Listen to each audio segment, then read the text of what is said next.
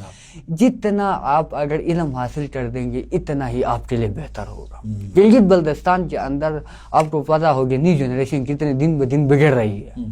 تو میں تو یہی چاہتا ہوں کہ ہر نوجوان, ہر طلبہ پڑھے.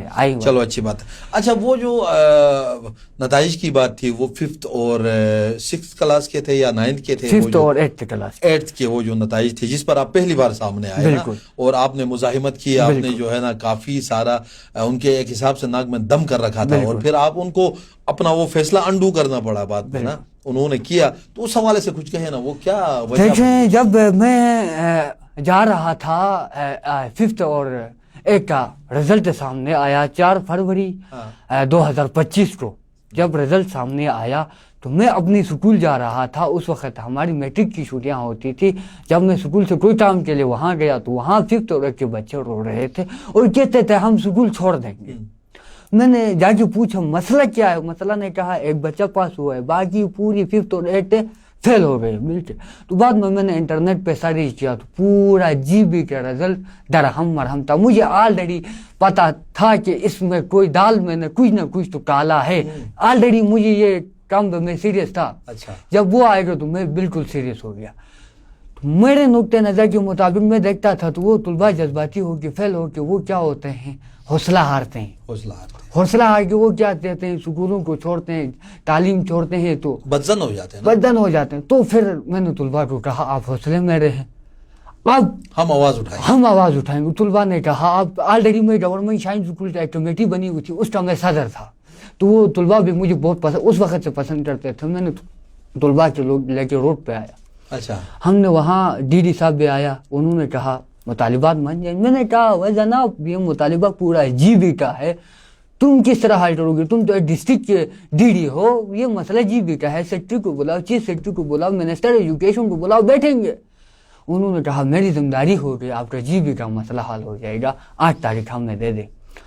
تو اس وقت ہماری جو تقریر تھی وہ لوگوں نے بڑی انٹرسٹلی ہائی لائٹ کیا. ہم گلگت بلتستان راجہ عابد صاحب جو ہے نا منظر عام پر آگے. تو اس کے بعد پھر میں صحافی برادریوں کا شکریہ ادا کرتا ہوں جنہوں نے ہماری موقف کو, ہماری آواز کو پوری پاکستان سطح تک پہنچا دیا. پھر 8 تاریخ کو میرے پاس ڈپٹی ڈائریکٹر سابقہ, اب وہ ریٹائر ہو چکے ہیں, ابھی director education Diamer Astore division آ گئے.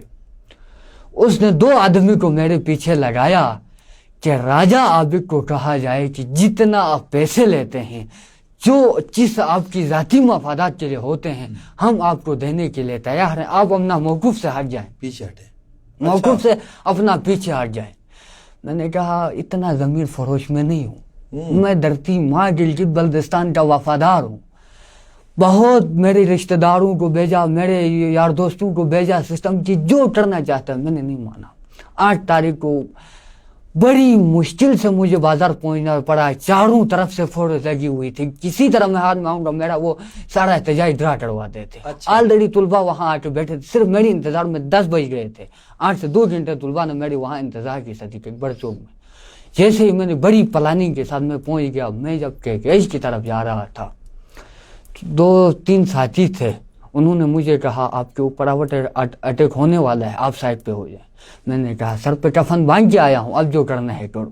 جب جیسے ایئرپورٹ چوک میں پہنچا تو صرف ایک آواز مجھے میری کانوں میں سنائی دی, راجا عابد کو پکڑا جائے, باقی کسی کو نہ پکڑا جائے. جیسے ہی میں سینٹر میں تھا مجھے گھسیٹ کے پولیس نے, میری زندگی میں سر میں درد نہیں ہوئی.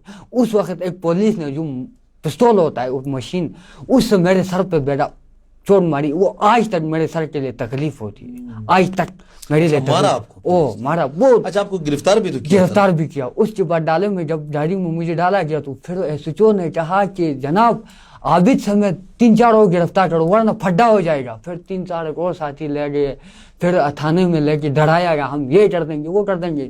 لابی لایا ہے نا, جو کرنا ہے کرو, جو مرضی آئے کرو, موقف سے نہیں ہٹیں گے. پھر انہوں نے واپس ہمیں نیچے چھوڑا وہاں احتجاج پہ. چھوڑنے کے بعد ہمارے ساتھ وعدہ کیا گیا کہ وفاق سے ایک ٹیم آئے گی جو آپ کے ساتھ ٹیبل ٹاک کرے گی.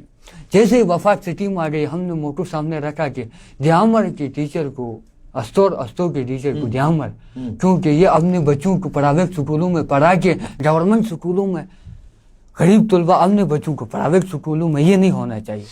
یہ اساتذہ کے اوپر تھوڑا ٹینشن کر دیں. اور دوسرا پوائنٹ ہمارا تھا 5th کا بورڈ ختم کیا جائے, ایلیمنٹری بورڈ, اس کو بعد میں ختم بھی کر دیا. وہ ٹیچر والا مسئلہ حل نہیں ہوگا بھائی, باقی ہمارے تمام پوائنٹس ایجنڈا حل ہو گیا. اسی طرح آپ نے آواز اٹھائی, آپ ان اسٹوڈنٹس کی آواز بنے اور آپ نے وہ جو ہے نا کام آپ نے منطقی انجام تک پہنچا. بہت اچھی بات ہے. راجا عابد صاحب آپ پروگرام میں تشریف لائے, اور ناظرین دیکھیں کہ یہ جو ہمارا بھائی ہے راجا عابد, ان کے جذبات اور ان کے احساسات کو سمجھنے کی ضرورت ہے. ان کے اندر درد ہے, قوم کا درد رکھتے ہیں, اور حالانکہ جو ہے نا ابھی عمر کے اس سٹیج پر بھی یہ نہیں پہنچے, لیکن پھر بھی جو ہے ان کے جذبات اس قوم کے لیے ہیں. تو اسی طرح کے جذبے کی ضرورت ہے ہر ایک بچے کو, ہر اسٹوڈنٹ کو. اپنی واقعی ان کا کہنا یہ ہے کہ اپنی تعلیم پر فوکس کر کے اور اس قوم کے درد کو سمجھتے ہوئے اس معاشرے کی بہتری کے لیے ہمیں جو ہے نا کام سر انجام دینے کی ضرورت ہے. اللہ تعالی ہمیں توفیق دے تاکہ ہم جو ہے اپنے اس معاشرے میں اچھے کام اور اچھی خدمات سر انجام دے سکیں. آپ کا بہت بہت شکریہ. کسی اور پروگرام میں کسی اور مہمان کے ساتھ آپ کے سامنے حاضر ہوں گے. تب تک کے لیے اجازت دیجیے گا. اللہ نگہبان.